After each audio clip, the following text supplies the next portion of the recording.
এই যে মিস্ত্রি সাহেব, বলছি যে ভাই আমি এই কলটাকে রাউন্ড দিয়ে ঘিরতে চাচ্ছি। হ্যাঁ, এই চোর ডাকাতের উপদ্রব বেড়ে গেছে, তো এই জন্য তো আমি এই যে আপনার মিনিমাম 5 ফিট স্কোয়ারে আমি ঘিরতে চাই। তো কতটুকু সিমেন্ট বালি, কত টাকা খরচ হতে পারে যদি আমাকে একটু বলতেন তাহলে ভালো হতো। প্রায় 5 ফুট। হাইট কতটুকু নেবেন? হাইট আপনার এই 7 ফিট। 7 ফিট হাইট নেবেন, তাই না? হ্যাঁ, 7 ফিট ধরেন। আপনার পুতা 3টে দিতে হবে, আর 7 ফিট হাইট করলে আপনার 700 ইট লাগবে। 700 ইট। জি জি জি। সিমেন্ট কয় বস্তা লাগতে পারে? আপনার 700 ইটে ভালো করে একটু মজবুত করে এটা করতে হবে তো। হ্যাঁ, 3 বস্তা সিমেন্ট হইলে হবে, 3 বস্তা। 3 বস্তা সিমেন্ট। হ্যাঁ হ্যাঁ।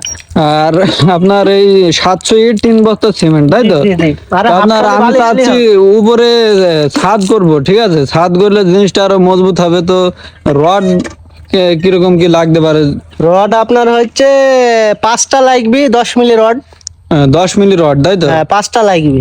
আর আপনার খোয়া লাগবে 4 বস্তা, বালি লাগবে 3 বস্তা, আর সিমেন্ট 2 বস্তা হইলেই হবে উপরে। আচ্ছা।